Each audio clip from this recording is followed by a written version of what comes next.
लोकसभा चुनाव से पहले बिहार की सियासत में लोक जनशक्ति पार्टी के मुखिया चिराग पासवान के भावी कदमों को लेकर तमाम सवाल उठाए जा रहे हैं। बिहार एनडीए में अभी तक सीट बंटवारे को अंतिम रूप नहीं दिया जा चुका है और चिराग पासवान ने पूरी तरह चुप्पी साधे रखी है। जानकार सूत्रों का कहना है कि चिराग एनडीए में नीतीश कुमार की वापसी से नाराज हैं। उनका मानना है कि नीतीश के चलते उनकी अनदेखी की जा रही है। प्रधानमंत्री नरेंद्र मोदी की सभाओं से उनकी दूरी को लेकर भी सवाल उठाए जा रहे हैं। सूत्रों का कहना है कि यदि सीट बंटवारे को लेकर उनकी मुराद पूरी नहीं हो सकी तो वे लोकसभा की सियासी जंग में अकेले भी कूदने का फैसला ले सकते हैं। चिराग और उनके चाचा पशुपति कुमार पारस के बीच टकराव अभी तक खत्म नहीं हो सका है। इसे लेकर भाजपा भी असमंजस में फंसी दिख रही है। प्रधानमंत्री नरेंद्र मोदी ने अभी हाल में 2 मार्च को औरंगाबाद और बेगूसराय में जनसभाएं की थी।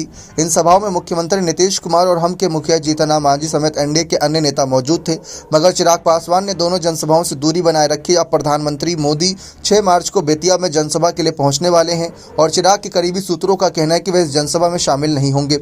चिराग पासवान के इस कदम को उनकी नाराजगी से जोड़कर देखा जा रहा है। एनडीए में नीतीश कुमार की वापसी से बिहार के सियासी समीकरण पूरी तरह बदल गए हैं। इसे लेकर चिराग पासवान नाराज बताए जा रहे हैं। उनका मानना है कि नीतीश की वापसी के बाद उनकी अनदेखी की जा रही है। जानकारों के मुताबिक चिराग पासवान 2019 के फॉर्मूले की तरह इस बार भी बिहार में 6 लोकसभा सीटों की डिमांड कर रहे हैं। भाजपा की ओर से इस डिमांड को पूरा किया जाना मुश्किल माना जा रहा है, क्योंकि लोजपा के टूट होने के बाद पार्टी के 5 सांसद पशुपति पारस के साथ चले गए थे और चिराग पासवान अकेले रह गए थे। इस कारण लोजपा को दी जाने वाली सीटों का मामला उलझ गया है। चिराग पासवान और पशुपति पारस दोनों की ओर से 6 सीटों की डिमांड की गई और इस मांग को पूरा होना मुश्किल है। सूत्रों का कहना है कि भाजपा दोनों गुटों को मिलाकर 6 सीटें दे सकती हैं, मगर दोनों गुटों में एक होना मुश्किल माना जा रहा है।